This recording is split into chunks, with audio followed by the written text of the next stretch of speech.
ચલો very very good morning my dear student. હવે આજે આ ચેપ્ટરના છેલ્લા ટોપિક તરફ આપણે વધીએ છીએ.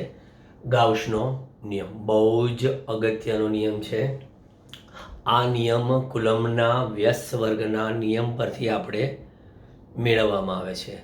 બીજું કે આ નિયમની ખાસિયત એ છે કે આ નિયમ પરથી વિદ્યુતભારના સંમિત વિતરણ વડે ઉદ્ભવતા વિદ્યુત ક્ષેત્રની કિંમત શોધવી હોય તો એ આ નિયમથી શોધી શકાય છે. એટલે આ નિયમ એનું વિધાન આપીશ, એની સમજૂતી આપીશ, એટલે કે સાબિતી આપીશ, અને પછી આ નિયમના કેટલાક ઉપયોગો છે એની આપણે સ્ટેપ બાય સ્ટેપ ચર્ચા કરીએ. બોર્ડ ઉપર સતત ધ્યાન આપો. ગાઉસનો નિયમ. વિધાન.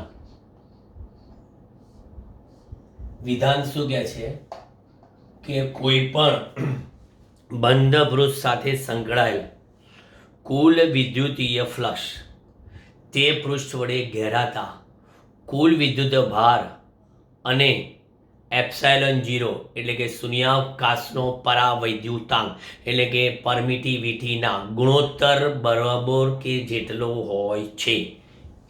આ એનું વિધાન છે. લખી આપું તમને.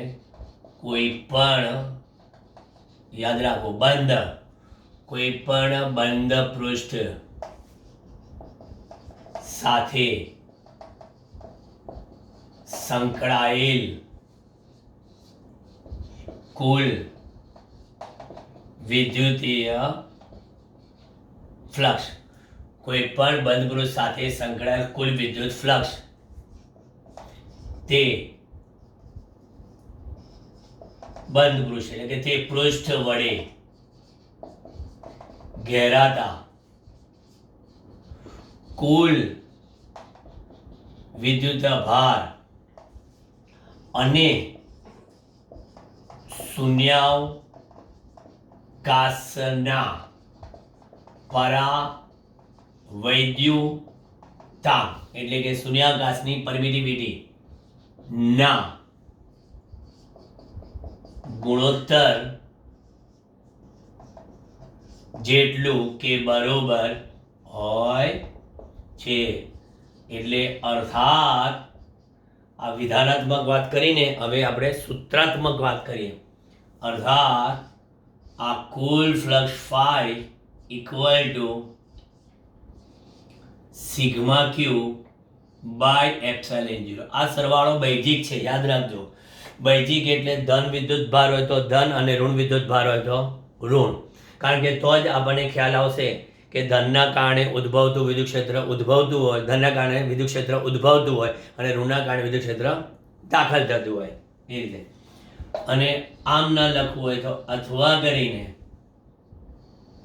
ઇન્ટિગ્રેશન ઈ ડોટ ડીએસ. પણ કેવું? બંધ પૃષ્ઠ છે એટલે બંધ સંકલન, અને ક્લોઝ ઇન્ટિગ્રલ કહેવાય. Close integral E dot DS equal to sigma Q by epsilon 0. આ આપણા ગાઉસના નિયમના ઉપયોગોમાં આ ફોર્મ્યુલા આપણે બધે વાપરીશું. આ જ ફોર્મ્યુલા. હવે આ ગાઉસના પ્રમેયની હું સાબિતી આપવી હોય તો મારે કોઈ વિદ્યુત ભાર લેવો પડે, વિદ્યુત ભારને ઘેરતું એક પૃષ્ઠ લેવું પડે, તો પછી મને એ પૃષ્ઠ સાથે સંકળાયેલ કુલ ફ્લક્સ ની શું કિંમત આટલી આવે છે ચેક કરવા માટે મેં કોઈ એક કેન્દ્ર પર બિંદુવત વિદ્યુત ભાર રહે તે રીતે એક આર ત્રિજ્યાનો પોલો ગોળો વિચાર્યો અહીંયા આગળ, અને વિદ્યુત ભાર ક્યાં મૂક્યો? અહીંયા. આ ગોળાની ત્રિજ્યા કેટલી? આર. આ ત્રિજ્યાનો એક ગોળો વિચાર્યો. હવે આ ગોળામાં અહીંયા આગળ એક નાનકડો મેં શું વિચાર્યો? પૃષ્ઠખંડ વિચાર્યો. આટલો જ છે. અને એ જે પૃષ્ઠખંડ વિચાર્યો એનો ક્ષેત્રફળ સદિશ બતાવવો હોય તો કે છે એનો ક્ષેત્રફળ સદિશ ડેલ્ટા એસ સદિશ કહેવાય. ડેલ્ટા એસ સદિશ એ આ બાજુ, અને આ બિંદુએ આ ક્યુના લીધે મળતું વિદ્યુત ક્ષેત્ર તો કે જે સાહેબ એ પણ કઈ બાજુ આવશે તો કે સદિશ ઈ. એટલે ઈ અને ડેલ્ટા એસ ની દિશા કેવી થઈ? એક જ. તો હવે જોજો, ધ્યાન આપજો. અહીંયા આટલા નાનકડો જે મેં પૃષ્ઠખંડ બતાવેલો છે તે પૃષ્ઠખંડ સાથે અત્રે વિચારેલ એવા સૂક્ષ્મ પૃષ્ઠખંડ સાથે સંકળાયેલ વિદ્યુતીય ફ્લક્સ કેટલું આવશે? સૂક્ષ્મ પૃષ્ઠખંડ સાથે સંકળાયેલ વિદ્યુત ફ્લક્સ કેટલું આવશે? તો ડેલ્ટા ફાઈ બરાબર ઈ ડોટ ડેલ્ટા એસ. ઈ ડોટ ડેલ્ટા એસ.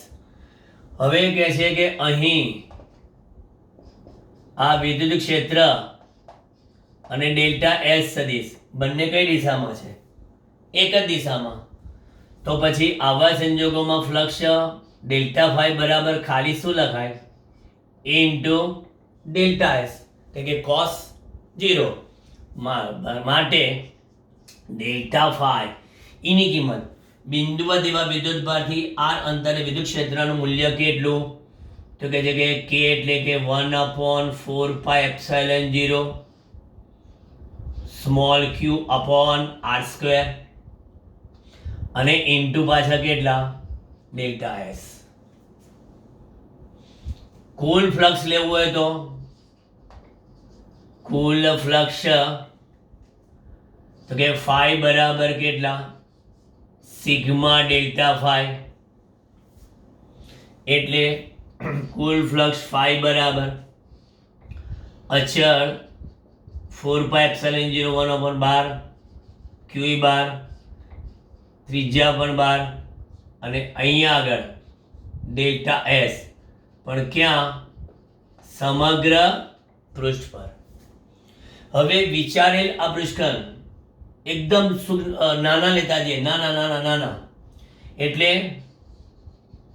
લિમિટ છે ડેલ્ટા એસ ટેન્ડ્સ ટુ 0 લેવામાં આવે ને તો આ સરવાળો શેમાં પરિણમે? સંકલનમાં. એટલે સંકલનમાં પરિણમે એટલે કે ફાઈ બરાબર 1/4πε0 ક્યુ અપોન આર સ્ક્વેર ઇન્ટિગ્રેશન સમગ્ર પૃષ્ઠ પર, એટલે કે આપણે કહીએ ક્લોઝ ઇન્ટિગ્રલ ઓફ શું લખવાના? ડીએસ. Close integral DS. પરંતુ તમે ક્લોઝ ઇન્ટિગ્રલ ઓફ ડીએસ કહો છો તો આ ગોળો જે છે એ આ ત્રિજ્યાનો છે તો એનું ક્ષેત્રફળ કેટલું? 4π આર સ્ક્વેર ગોળાનું.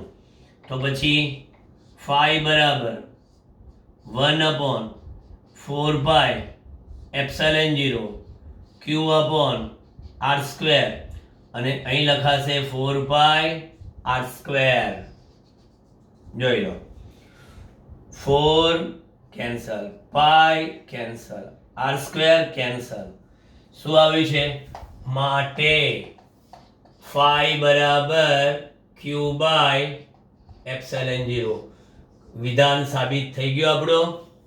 જોઈ લો કે કોઈ પણ આવું બંધ પૃષ્ઠ સાથે સંકળાયેલ આ કુલ વિદ્યુત ફ્લક્સ તે પૃષ્ઠ વડે આ ઘેરાતા વિદ્યુત ભાર કુલ એટલે આપણે એક જ છે અને ε0 ના ગુણોત્તર બરોબર હોય છે. પરિણામ ખાસ યાદ રાખજો. હવે અહીંયા આગળ યાદ રાખો એક વસ્તુ, યાદ રાખવાની વસ્તુ. શું યાદ રાખીશું? તો કહે છે કે ક્યુ બરાબર 1 કુલમ ધન વિદ્યુત ભાર માંથી ઉદ્ભવતી ક્ષેત્ર રેખાઓની સંખ્યા બરાબર ખાલી જગ્યા. ઘણાને એમ થાય કે 1 કુલમમાંથી ઉદ્ભવતી ક્ષેત્રરેખા કેટલી? એક જ. 1 કુલમમાંથી ઉદ્ભવતી ક્ષેત્રરેખા એક ના હોય એક, કારણ કે અહીંયા એક મૂકી દો ક્યુ બરાબર અને ક્ષેત્રરેખાની સંખ્યા એટલે ફ્લક્સ થઈ ગયું. એટલે અહીંયા આપણી પાસે જવાબ શું આવશે? 1/ε0 બરાબર. એટલે કે ઘણી જગ્યાએ કોમ્પિટિટિવમાં લખ્યું હતું ε0 ઇન્વર્સ, અને કિંમતો મૂકીને કરવું હોય સાદુરૂપ તો 1/8.85 ગુણ્યા 10⁻12. જોઈ લો, હું ક્ષેત્રરેખાની સંખ્યા ગણતરી કરીને તમને કહું કેલ્ક્યુલેટરથી. 1/8.85 .1129 ગુણ્યા 10⁻12.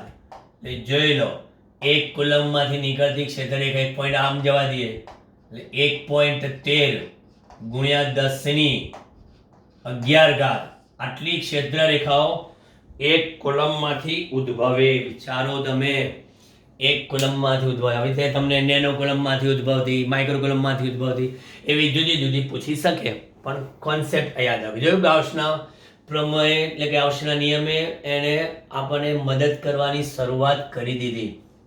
હવે ગાઉસના નિયમમાં એક વસ્તુ યાદ રાખો, આપણે ફરી પાછા આમાં જઈએ કે જે બંધ પૃષ્ઠ છે, જે બંધ પૃષ્ઠ, આ જે બંધ પૃષ્ઠની તમે જે વાત કરો છો, કોઈ પણ બંધ પૃષ્ઠ સાથે સંકળાયેલ કુલ વિદ્યુત ફ્લક્સ તે પૃષ્ઠ વડે કરાતો. તો આ જે બંધ પૃષ્ઠ છે ને, એનું નામ શું પાડ્યું છે ખબર છે?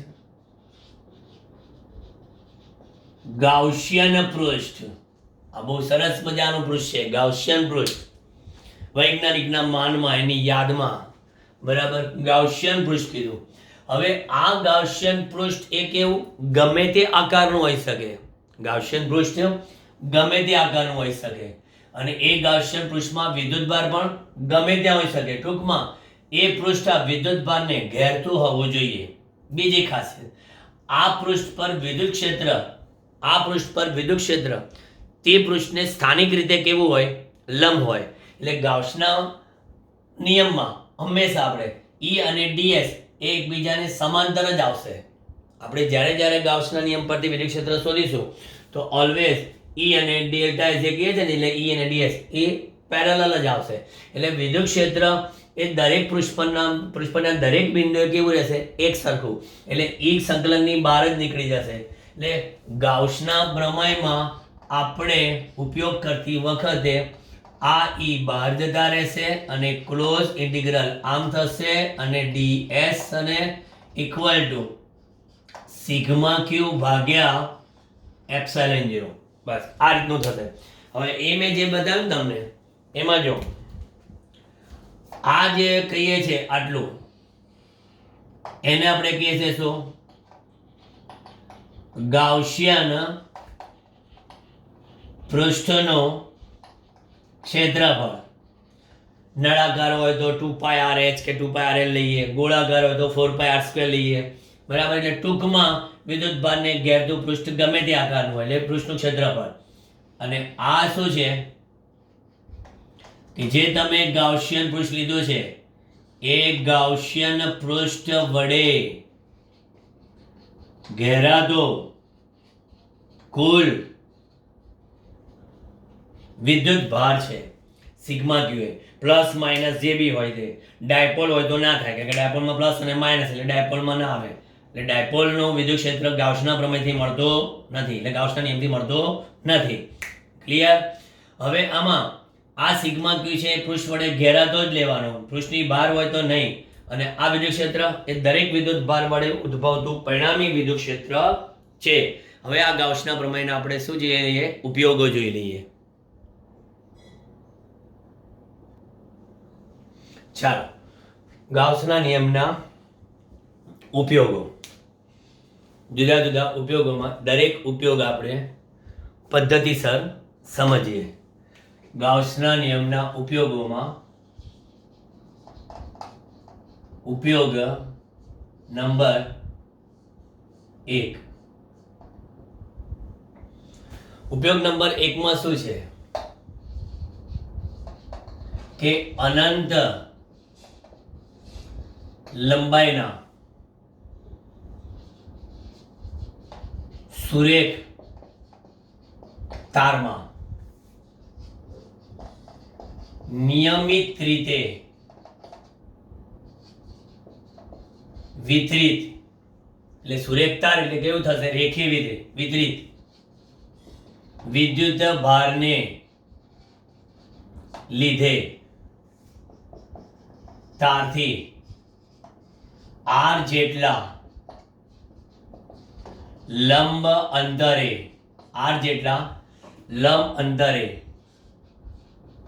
મળતું વિદ્યુત ક્ષેત્ર. આનું જે પરિણામ આવે ને, પરિણામમાં ધ્યાન આપજો. સુરેખ રીતે વિતરિત એવા વિદ્યુત ભાર ને લીધે આર અંતર વિદ્યુત ક્ષેત્ર. મારી પાસે અહીંયા આગળ આ રીતનો એક તાર લઉં, પાતળો સુરેખીય તાર, and so on minus infinity plus infinity. અને આ તાર પર સરળતા ખાતર આપણે વિદ્યુત ભાર પ્લસ લીધેલો છે, માઇનસ પણ હોઈ શકે. એટલે અહીંયા આગળ મેં લેમ્બડા ઇઝ ગ્રેટર ધેન 0 લીધું છે. Lambda is greater than 0. હવે આ તારથી y જેટલું લંબ અંતર, મીન્સ કે r જેટલું એ લંબ અંતરે આવેલું આ બિંદુ કયું છે? P. એટલે આને આપણે કહીએ છીએ r અંતર. મારે P બિંદુએ વિદ્યુત ક્ષેત્ર શોધવું છે. હવે અત્યારે હું સમજાવવા એ માંગુ છું કે આ વિદ્યુત ક્ષેત્રની તીવ્રતાની દિશા કઈ બાજુ? મૂલ્ય શોધવા માટે તો આપણા ભાઈ શ્રી છે, કોણ? ગાઉસ. બહુ જ મદદ કરશે આપણને. પણ દિશા શોધવા માટે થોડી આપણે કસરત કરીએ. અહીંયા જ્યાંથી આપણે આર અંતર વિદ્યુત ક્ષેત્ર શોધવું છે, એનાથી એક સરખા અંતરે આવા બે શું વિચારી લો? નાના ખંડો, એક સરખા અંતરે એક સરખી લંબાઈના, એટલે dx બંને એક સરખી લંબાઈ. તો આ dx ના કારણે સ્વાભાવિક છે કે આ બાજુ વિદ્યુત ક્ષેત્ર આવે. આ dx ના કારણે, કારણ કે ધન છે એટલે આપણે ઉત્પત્તિ દિશામાં જ બતાવવાના છે, એનું વિદ્યુત ક્ષેત્ર પણ આ બાજુ આવે. એટલે DE આપણે ખંડના નામ અલગ અલગ આપીએ. અત્યારે dx1 ને dx2 કહીએ, પછી નો ડાઉટ કે dx1 ઇક્વલ ટુ dx2 લીધા છે. એટલે આ dx1 લખી એટલે મારે DE1 બતાવાય, અને આ dx2 લખું તો મારે DE2 બતાવાય. બરાબર? એટલે આની તીવ્રતા આ બાજુ ને આની તીવ્રતા આ બાજુ, આ ખંડને લીધે. હવે અહીંથી એક સરખો ખૂણો બતાવી દઉં, I θ. હવે P બિંદુ જે છે, હવે P બિંદુ જરા માર્કેટમાં બહાર બોલાવું. આ રહ્યું આપણું P બિંદુ. ઓકે, આ યામાક્ષ પદ્ધતિ બતાવી દીધી.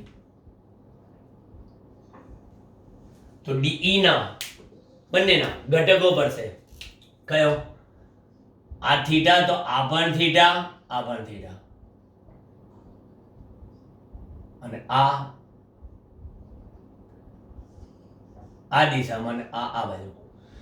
આ DE1 આ બાજુ લખીએ, DE1 sin થીટા, આ DE2 sin થીટા, પણ એ માઇનસ.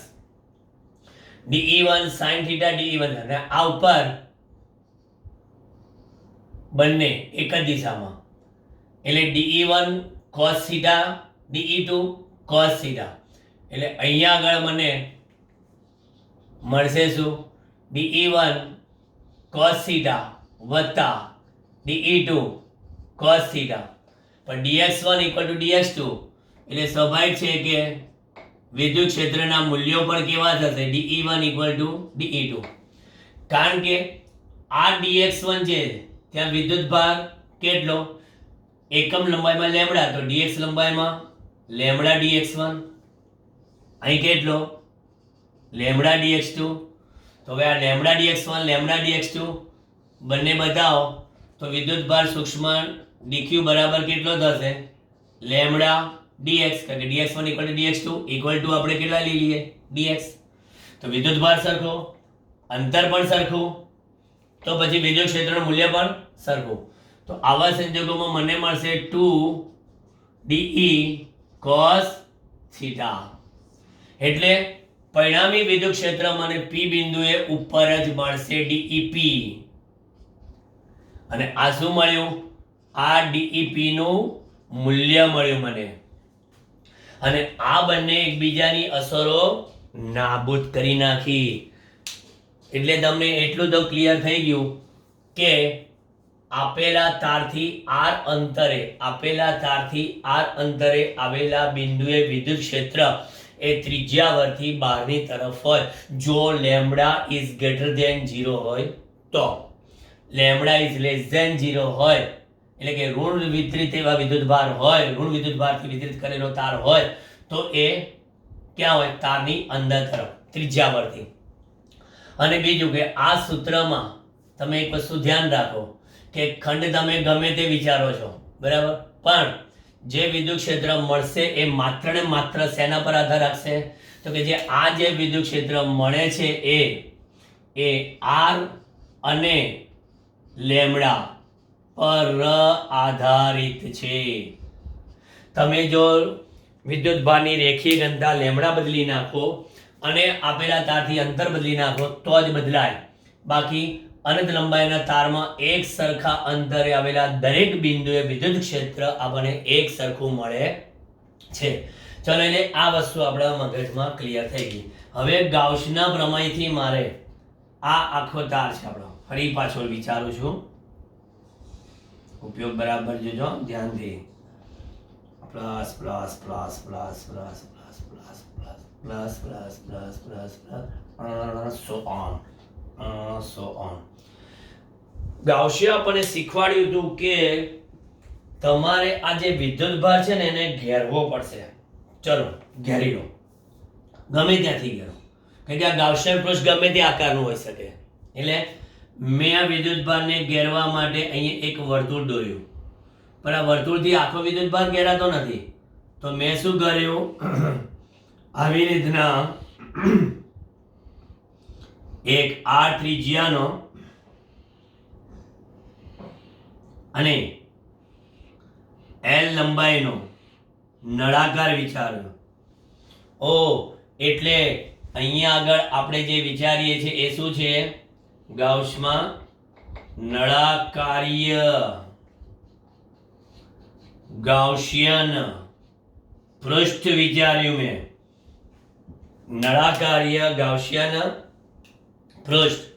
હવે એનાથી તમે અહીંયા આગળ r અંતર, જેમ આપણે વિચારીએ એમ r અંતરે અહીંયા એક નાનકડો ખંડ વિચારી લો. આ વિચારી લીધો, લો નાનો ખંડ r અંતરે. તો હવે એ જે ખંડ વિચારો છો એ ક્ષેત્રફળ ખંડનો સદિશ ડેલ્ટા s સદિશ આમ, અને રેખીય વિતરિત એવા વિદ્યુતભારના લીધે વિદ્યુત ક્ષેત્ર પણ કહે છે કે તારને લંબ ત્રિજ્યાવર્તી દિશામાં હોય એટલે એ પણ કઈ બાજુ આવે? બહાર. એટલે E ને ડેલ્ટા s કેવા? એકબીજાને સમાંતર. તો અહીંયા ડેલ્ટા ફાઈ બરાબર શું થશે? E ઇન્ટુ ડેલ્ટા s લખી શકાય. ડેલ્ટા ફાઈ બરાબર E ઇન્ટુ ડેલ્ટા s.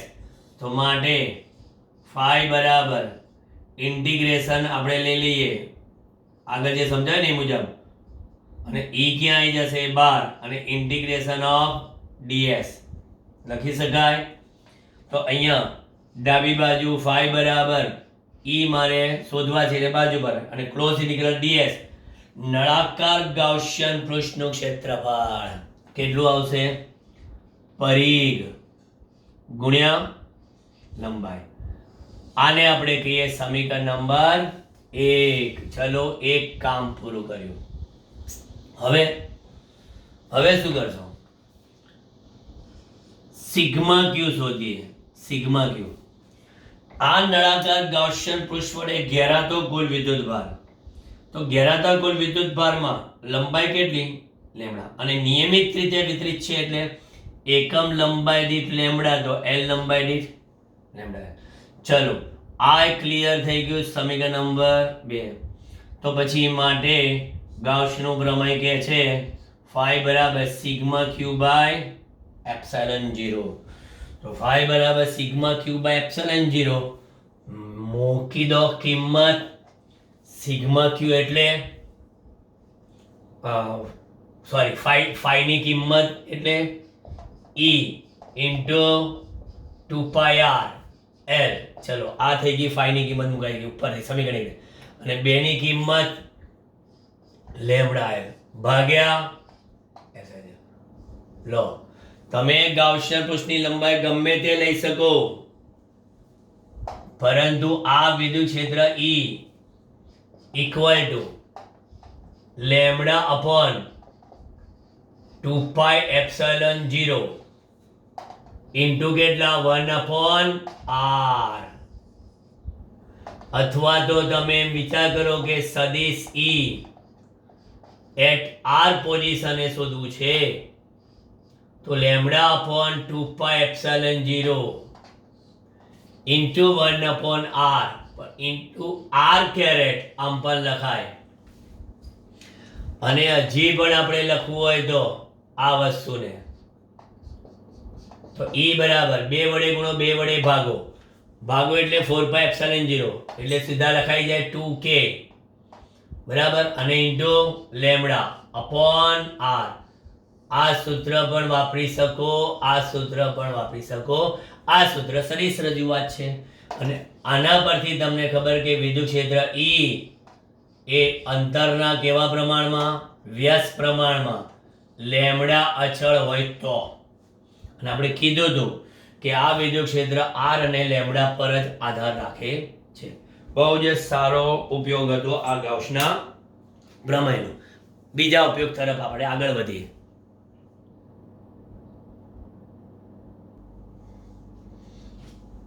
ચાલો બીજો ઉપયોગ. બીજા ઉપયોગમાં શું છે તો કે અનંત વિસ્તારમાં સમતલીય નિયમિત વિતરિત વિદ્યુત ભારને લીધે મળતું વિદ્યુત ક્ષેત્ર. અનંત વિસ્તાર બધામાં તો ઇન્ફાઇનાઇટ ની વાતો કરી બધી. આપણે વિદ્યુત ભારની એક ચાદર વિચારીએ, કાલ્પનિક ચાદર, સમતલીય ચાદર લઈએ.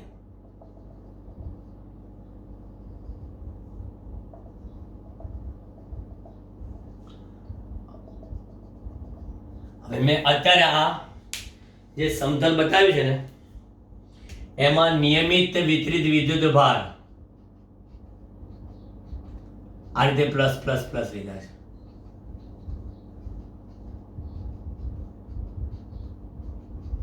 નિયમિત રીતે વિતરિત એવા વિદ્યુત ભાર સમતલીય. હવે આના લીધે મળતું વિદ્યુત ક્ષેત્ર આ બાજુ છે, વિદ્યુત ક્ષેત્ર આ બાજુ છે, આમ ચાદર છે એટલે પ્લસમાં આમ ઉદ્ભવતું ને આ બાજુ ઉદ્ભવતું. તો હવે એ વિદ્યુત ક્ષેત્ર શોધવું હોય તો આ વિદ્યુત ભારને ઘેરવો પડે. એ ઘેરવા માટે પણ આપણે ફરી પાછું ગાઉસિયન પૃષ્ઠ કેવું લઈશું? નળાકાર. કેમ? કોઈ કે આમ ઘેરી લો ને, ના આમ નહીં. અહીંથી એક સરખું એવું અંતર લો,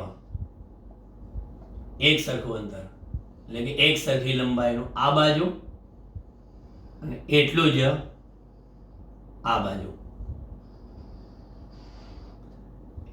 બરાબર? એની પાછળનું કારણ છે કે અહીંથી એક સરખું અંતર લઈએ તો આ વિદ્યુત ક્ષેત્ર, અહીંથી લઈએ તો આ વિદ્યુત ક્ષેત્ર.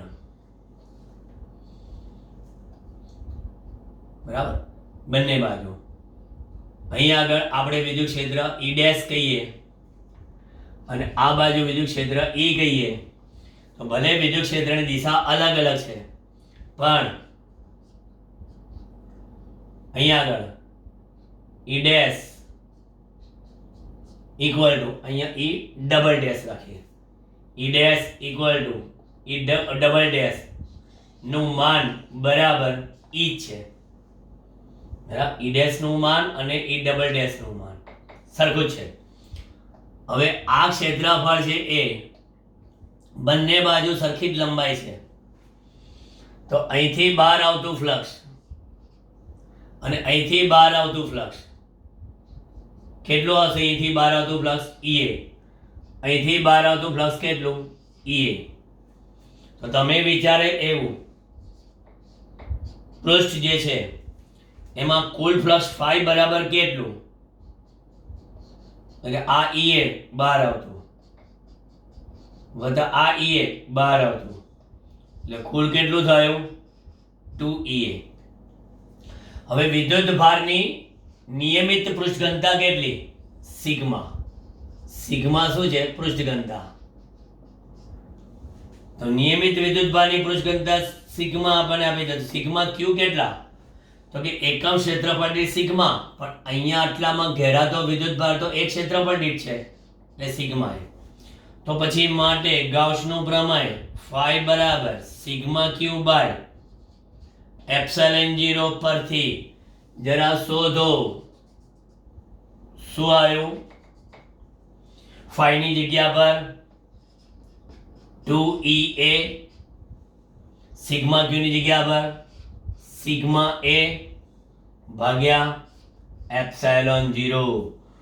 એટલે એ જોયું? ફરી પાછું ગમે તે આકારનું ગાઉસિયન પૃષ્ઠ હોય જવાબ બદલાતો નથી, એટલે E બરાબર સિગ્મા બાય 2 એપ્સિલોન 0 મૂલ્યની દ્રષ્ટિએ અને દિશાની દ્રષ્ટિએ સદિશ E બરાબર sigma by 2 epsilon 0 and caret આમ પણ લખાય.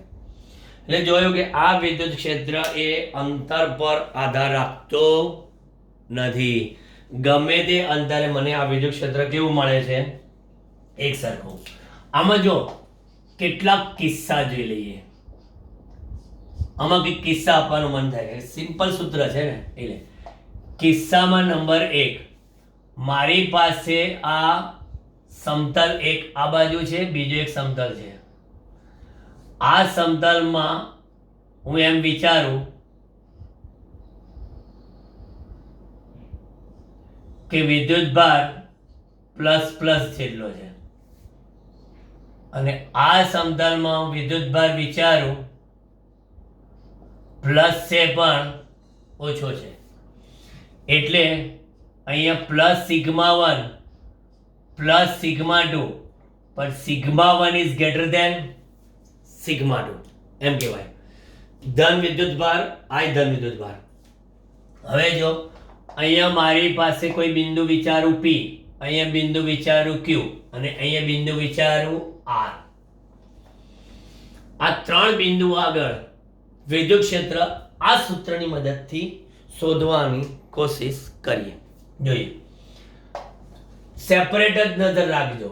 હું P બિંદુ આગળ પ્લસ સિગ્મા 1 ને લીધે વિચારું તો કે ઉદ્ભવતું વિદ્યુત ક્ષેત્ર આ બાજુ હોઈ શકે, એટલે એને E1 કહીએ. આ બાજુ આના લીધે પણ કે છે આ બાજુ જ હોઈ શકે, એટલે આને કહીએ E2 કહી શકે આ બાજુ. તો પછી P બિંદુ આગળ વિદ્યુત ક્ષેત્ર શું થયું? સરવાળો, એટલે સિગ્મા 1 વત્તા સિગ્મા 2 બાય 2 એપ્સિલોન 0 કહેવાય. ચાલો, એવી જ રીતે અહીંયા આના લીધે આ બાજુ, પહેલા લીધે આ બાજુ, એટલે આ થયું E2, આ થયું E1. તો E at R point equal to also sigma 1 plus sigma 2 by 2 epsilon 0. Use of this formula. પણ અહીંયા આગળ જુઓ, અહીંયા આગળ આના લીધે આ બાજુ, એટલે આ E1 ઉદ્ભવતું, આને લીધે આ બાજુ આ બાજુ E2. હવે પ્રશ્ન એ છે, બરાબર, આ મેં મૂલ્ય લખ્યા છે, બરાબર. આ ડિરેક્શન બતાવી બધાની, આપણે સદિશ બતાવવું હોય તો બતાવી શકાય. આ ડિરેક્શનમાં સદિશ બતાવ્યું હોય તો બતાવી શકો તમે. આ અને મેં અહીંયા મૂલ્યનો સરવાળો. હવે આ બંનેની બાદબાકીમાં સિગ્મા 1 વધારે છે તો એની દિશામાં, એટલે પરિણામી ક્યાં આવશે? આ બાજુ, એટલે પરિણામી ER, પરિણામી EQ. EQ કેવા આવશે? સિગ્મા 1 નો sigma 1 minus sigma 2 by 2 epsilon 0 થાય. સમજો. હવે આ ત્રણ જે કેસ મેં તમને કીધા, કયા ત્રણ કેસ? એક આ, બીજો આ, ત્રીજો આ. આ ત્રણેય કેસમાં જો એમ કહું સિગ્મા 1 બરાબર સિગ્મા 2 બરાબર સિગ્મા હોય તો આ કેસમાં જો આવી પરિસ્થિતિ થાય, બરાબર, તો પછી અહીંયા આગળ મને ઈપી કેટલા મળશે ખબર છે? સિગ્મા 2 સિગ્મા એટલે સિગ્મા બાય એપ્સિલોન 0. આ શું મળશે? EQ બરાબર 0 મળશે. અહીં શું મળશે? Sigma by epsilon 0. કોની જગ્યા પર? ER. જોઈ જ લો. ક્લિયર? આ એક કિસ્સો થયો. ચલો બીજો કિસ્સો તમને બતાવો. બીજો કિસ્સામાં હવે થોડીક આપણે આવી વાતો કરીએ. આ મારી પાસે એક સમતલીય વિદ્યુત ભારિત પ્લેટ છે. આ બીજી સમતલીય વિદ્યુત ભારિત એવી પ્લેટ છે. આ પ્લેટ પર જેટલો પોઝિટિવ છે એટલો જ આ પ્લેટ પર નેગેટિવ છે. એટલે આને કહું પ્લસ સિગ્મા, આને કહું એટલો જ માઇનસ સિગ્મા. બરાબર? Plus sigma minus sigma. ફ્યુચરમાં ચેપ્ટર નંબર 2 માં તમને આ બહુ જ કામ લાગશે. સેકન્ડ ચેપ્ટરમાં શું કીધું જોજો. આ બિંદુ મારું P, આ બિંદુ Q, આ બિંદુ R. આ પ્લસના લીધે ઉદ્ભવતું વિદ્યુત ક્ષેત્ર આ બાજુ, આ માઇનસ લીધે ઉદ્ભવતું વિદ્યુત ક્ષેત્ર આ બાજુ. એટલે આપણે લખીએ અહીંયા E due to the plus, E due to the minus. તો P આગળ બંનેના મૂલ્યો સરખા છે તો EP બરાબર 0. સેમ અહીંયા આગળ આ માઇનસનું દાખલ, આ પ્લસનું ઉદ્ભવ હતું, બરાબર. તો પછી અહીંયા આગળ સેમ ER બરાબર 0. હંમેશા ધનનું વિદ્યુત ક્ષેત્ર ઉદ્ભવતું હોય, ઋણનું આગળ. આપણે એક વસ્તુ તમને મસ્ત પછી સમજાવજો. અહીંયા Q બિંદુ આગળની વાત કરો તો આ પ્લસનું આ બાજુ, માઇનસનું એ પણ આ બાજુ, એટલે E plus same, E minus પણ સેમ. તો પછી એક જ ડિરેક્શનમાં તો પરિણામી પણ આ બાજુ જ થાય. તો પરિણામી જે આ બાજુ થાય એ કેટલો? તો કે EQ. EQ બરાબર કેટલા? સિગ્મા સિગ્મા સરવાળો એટલે સિગ્મા બાય એપ્સિલોન 0. જોયું? બે ધન વિદ્યુત ભારિત સરખી હોય તો આજુબાજુ વિદ્યુત ક્ષેત્ર હોય, વચ્ચે જ ના હોય. અને એક ધન ને એક ઋણ વિદ્યુત ભાર સરખા વિતરિત કરેલા હોય તો આજુબાજુ 0 વચ્ચે. ભવિષ્યમાં કેપેસિટરમાં વસ્તુ ભણશો કે કેપેસિટરની એક પ્લેટ ધન વિદ્યુત ભારિત, બીજી પ્લેટ એટલા જ મૂલ્યની પણ ઋણ વિદ્યુત ભારિત હોય તો બે પ્લેટની વચ્ચેના વિસ્તારમાં વિદ્યુત ક્ષેત્ર મહત્તમ મળે, આજુબાજુ વિદ્યુત ક્ષેત્ર મળે નહીં. બરાબર? એવું આપણે ભણશો. હવે જો હું તમને સમજાવું કે આ બે પ્લેટ છે, બરાબર? બે પ્લેટ. આ બે પ્લેટની વચ્ચે વિદ્યુત ક્ષેત્ર શોધવા માટે આપણે ખુદ એક ધન વિદ્યુત ભારત છે. હવે આ પ્લેટની આ પોઝિટિવ છે અને આ પણ પોઝિટિવ છે. આની વાત કરું, બે પોઝિટિવ ડિરેક્શન કેવી રીતે મળે છે બતાવો. પોઝિટિવ. મેં હું પ્લેટની આ બાજુ આવી ગયો એટલે કયું બિંદુ આવી ગયું? P. આ બે પ્લેટ P બિંદુ આવી ગયું. હવે હું અહીંયા આગળ છું, આ પ્લેટની આમ જવું છું તો શું કરું છું? ધન છે એટલે મોઢું ફેરવ્યું. પછી ઊંચે જઈને બીજી પ્લેટને જોયું, એ બંને મેં મોઢું ફેરવ્યું એટલે ડિરેક્શન એક થઈ ગઈ. સેમ એવી રીતે આ બાજુ ફરી આ પ્લેટ પોઝિટિવ જોયું, મોઢું ફેરવી દીધું. બીજી પ્લેટ મોઢું ફેરવી દીધું, એક જ. હવે વચ્ચે આવી ગયો આ પ્લેટે જો મોઢું ફેરવ્યું, મોઢું વિરુદ્ધ થઈ ગઈ. સેમ એવી રીતે જો આ, બરાબર. હવે એક પ્લસ છે ને એક માઇનસ છે. અહીં આગળ આ પ્લસ જોયું, મોઢું ફેર્યું, માઇનસ જોયું, ફેરવ મોઢું, માઇનસ છે, મોઢું શું કામ ફેરવું, એટલે થઈ ગઈ વિરુદ્ધ. પણ અહીં આગળ વચ્ચે આવી ગયા, પ્લસ મોઢું ફેરવ્યું, માઇનસ માઇનસ નહીં મોઢું ફેરવું, એકની એક ડિરેક્શન થઈ ગઈ. સેમ રીતે આર બાજુ અહીં આગળ આવી જાઓ, પ્લસ મોઢું ફેરવ્યું, માઇનસ આ બાજુ મોઢું રાખ્યું, વિરુદ્ધ થઈ ગઈ. હું માનું છું ત્યાં સુધી ખબર પડી ગઈ, મજા પડી ગઈ કે વિદ્યુત ક્ષેત્રની ડિરેક્શન શોધી કાઢો. મૂલ્ય તો તમારી સામે જ છે, એટલે આ સમતલી વિતરિત કિસ્સો પણ વેરી વેરી ઇમ્પોર્ટન્ટ. હવે એક જ કિસ્સો આપણો ગાઉસના પ્રમેયનો એટલે કે નિયમનો રહ્યો.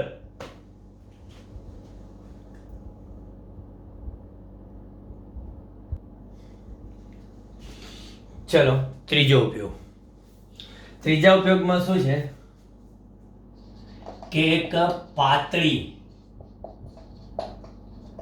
ગોળાકાર કવચ, કવચ એટલે પોલો ગોળો, પાતળી ગોળાકાર કવચ પર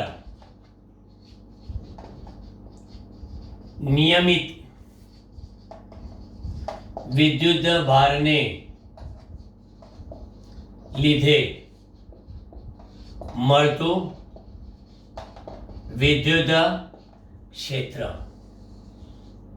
મળતું વિદ્યુત ક્ષેત્ર, પાતળી ગોળાકાર કવચ પર નિયમિત રીતે વિતરિત વિદ્યુત ભારથી મળતું વિદ્યુત ક્ષેત્ર.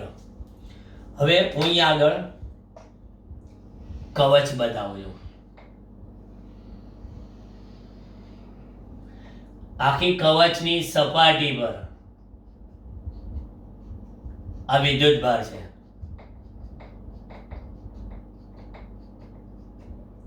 એને આપણે કહીએ ક્યુ વિદ્યુત ભાર.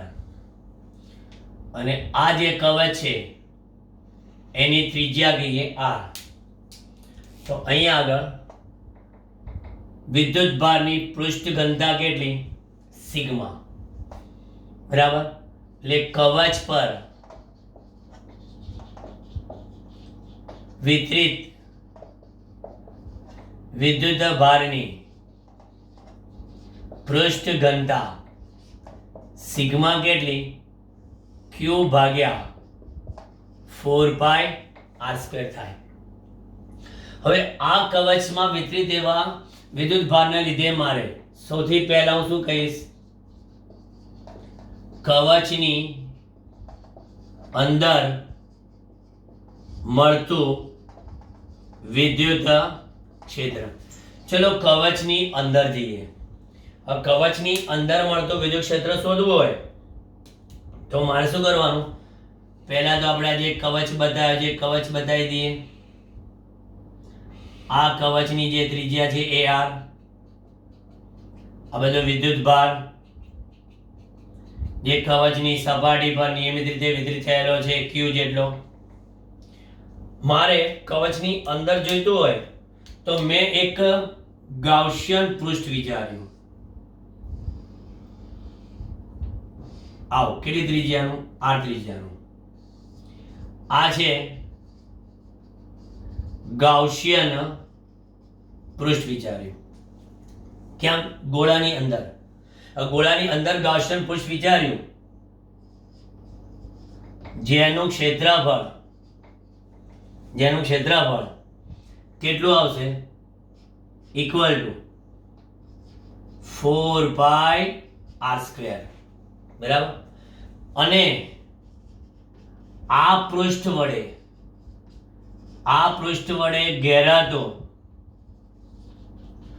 કુલ વિદ્યુત ભાર સિગ્મા ક્યુ મને કેટલો મળશે? વિદ્યુત ભાર તો 12 છે, એના વડે કશું ઘેરાયું નથી. ઓકે, 0. તો માટે ગાઉસનું પ્રમેય E close integral of ds બરાબર સિગ્મા ક્યુ બાય એપ્સિલોન 0 પરથી શું વિચારી શકો છો કે E ઇન્ટુ ક્ષેત્રફળ તો મળ્યું મોટે ઉપાડે 4 પાઈ આર સ્ક્વેર, પણ ઇક્વલ ટુ 0 ભાગ્યા એપ્સિલોન 0 ઓકે, તો પછી એનો અર્થ એ થયો કે E ઇક્વલ ટુ 0 ક્યારે R is less than R હોય તો. કવચની અંદર વિદ્યુત ક્ષેત્ર હોતું નથી, એટલે કવચની અંદર કોઈ પણ વિદ્યુત ભાર મૂકવામાં આવે ને તો એની પર વિદ્યુત બળ પણ ના લાગે, કારણ કે એક બળમાં E જ ના હોય તો પછી F ક્યાંથી લાગે. બરાબર, એટલે આ થઈ ગઈ વાત ક્લિયર કવચની અંદરની. હવે વાત કરો કવચની બહાર મળતું વિદ્યુત ક્ષેત્ર. કવચની બહાર મળતું વિદ્યુત ક્ષેત્ર. તો કવચની બહાર મળતું વિદ્યુત ક્ષેત્ર જોઈતું હોય, ફરી પાછું આપણે વિચારી લઈએ. આ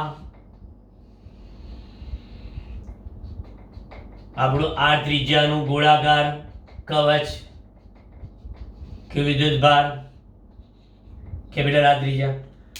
ગાઉસિયન પૃષ્ઠ અને ઘેરવા માટે બહાર ગોળો વિચારવાનો સ્મોલ r ત્રિજ્યાનો. એટલે આ એટલી આપણે ત્રિજ્યા r લઈએ.